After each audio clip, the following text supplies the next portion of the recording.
Good morning aspirants. ఇప్పుడు మనం రాజ్యాంగ పరిషత్ గురించి డిస్కస్ చేద్దాం.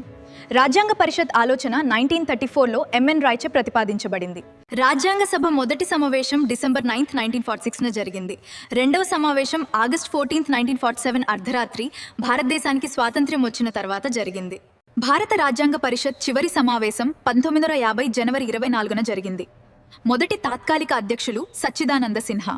మరి ఆ తర్వాత డాక్టర్ రాజేంద్ర ప్రసాద్ ఆ పదవిని చేపట్టారు. ఆయన తదనంతరం భారతదేశపు మొదటి రాష్ట్రపతి అయ్యారు. భారత రాజ్యాంగాన్ని రూపొందించడానికి సరిగ్గా 2 సంవత్సరాలు 11 నెలలు మరియు 18 రోజులు పట్టింది. డాక్టర్ బిఆర్ అంబేద్కర్ రాజ్యాంగ రచనలో సుమారు 60 దేశాల రాజ్యాంగాలను అధ్యయనం చేశారు.